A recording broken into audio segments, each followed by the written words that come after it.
அதிக வெப்பத்துடனான வானிலை எதிர்வரும் மே மாதம் வரை நீடிக்கும் என வளிமண்டலவியல் திணைக்களம் தெரிவிக்கின்றது. ஏப்ரல் மாதம் 5ஆம் திகதி முதல் 15ஆம் திகதி வரை சூரியன் இலங்கைக்கு உச்சம் கொடுப்பதனால் வெப்பத்துடன் கூடிய வானிலை நிலவும் எனவும் திணைக்களம் எதிர்வு கூறியுள்ளது.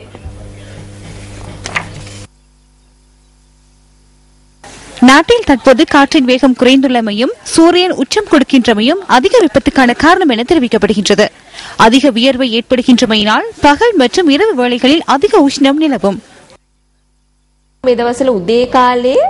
வானில் மேகமூட்டம் காணப்படாமையினால் சூரிய ஒளி நேரடியாக பூமிக்கு பிரவேசிக்கின்றமையும் வெப்பம் அதிகமாக காணப்படுகின்றமைக்கான மற்றொரு காரணமாக அமைந்துள்ளது.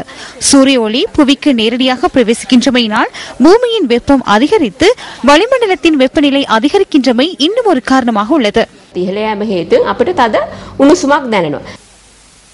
இந்த நிலைமை நாட்டின் பல பாகங்களையும் பாதித்துள்ளதுடன் நாளாந்த நடவடிக்கைகளில் ஈடுபடுகின்ற மக்கள் பல்வேறு அசௌகரியங்களை எதிர்நோக்குகின்றனர்.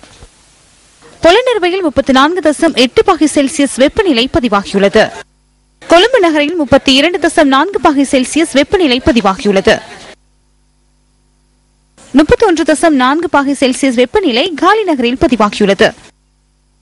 32.9 பாகை செல்சியஸ் வெப்பநிலை ஹம்பாந்தோட்டை பகுதியில் பதிவாகியுள்ளது.